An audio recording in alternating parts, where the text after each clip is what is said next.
शाम को जब सुंदरी कौवी का पति कल्लू कौवा घर पर आता है तो सुंदरी कौवी अपने पति से कहती है, कल्लू जी अब बहुत हो गया, अब मैं डोलू कौवा को अपने घर पर नहीं रख सकती।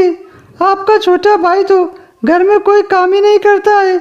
मेरे भी बच्चे होने वाले हैं, मैं अब अपने बच्चों को खिलाऊंगी या फिर डोलू देवर को, उससे कह दो कहीं और रह जाकर। सुंदरी कौवी, मैंने पिता बनकर पाला है अपने छोटे भाई को। मैं तो तुम्हें उसकी माँ बनाकर लाया था और तुम तो उसे घर से बाहर निकालने की बात कर रही हो। अगर तुम अपने भाई को घर से नहीं निकाल सकते तो मैं ही इस घर से निकल जाऊंगी। रहना तुम दोनों भाई आराम से।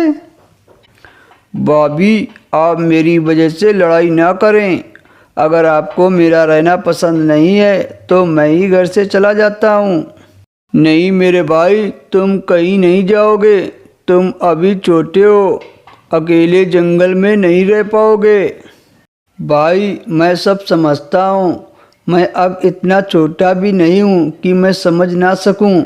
मैं नहीं चाहता कि मेरी वजह से आपका घर बर्बाद हो। इतना कहकर डोलू कौवा वहाँ से चला जाता है। वो उड़ता उड़ता दूसरे जंगल चला जाता है। डोलू एक पेड़ की डाल पर बैठकर रोने लगता है। तभी वहाँ पर उल्लू आ जाता है। छोटे कौवे, तुम यहाँ बैठकर क्यों रो रहे हो? उल्लू जी, मेरे माता पिता नहीं हैं और जब मेरे भाई की शादी हुई तो मेरी भाभी ने मुझे बोझ समझकर घर से निकाल दिया। ये बातें सुनकर उल्लू को उस छोटे कौवे पर बहुत दया आती है। उल्लू कौवा को अपने साथ घर ले जाता है। मैं भी अकेला रहता हूँ और मेरे पास सब कुछ है। आज से तुम मेरे साथ ही रहना। ये सब अब तुम्हारा है। मेरा बुढ़ापा भी आ गया है, अब इसकी देखभाल तुम्हें ही करनी है। उस दिन से डोलू कौवा उल्लू के साथ काम करवाने खेत पर जाने लगता है और वहाँ पर जाकर अच्छे से देखभाल करता है। और इधर सुंदरी कौवी को एक छोटा सा नन्हा सा बच्चा हो जाता है। कल्लू जी, हमारा बच्चा कितना सुंदर है, नजर ना लगे किसी की। हाँ सुंदरी कौवी, अगर आज मेरा भाई घर पर होता तो बहुत खुश होता और इसे बड़े प्यार से खिलाता पिलाता।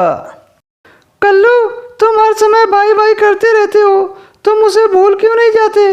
अब जाओ, मेरे लिए कोई मीठा सा फल लेकर आओ, अब मुझसे भूख बर्दाश्त नहीं हो रही है। कल्लू कौवा मीठे फल की तलाश में जा रहा था। वो काफ़ी परेशान दिख रहा था। अचानक से वह एक पेड़ से टकराकर नीचे गिर जाता है और उसको काफ़ी जोर की चोट लग गई थी। चोट की वजह से वह उड़ नहीं पा रहा था। दोस्तों, क्या कल्लू कौवा वहीं पर पड़े पड़े मर जाएगा या उसकी कोई सहायता करेगा? देखते हैं नेक्स्ट वीडियो में। दोस्तों, इसके आगे की कहानी आपको अगले भाग में मिलेगी।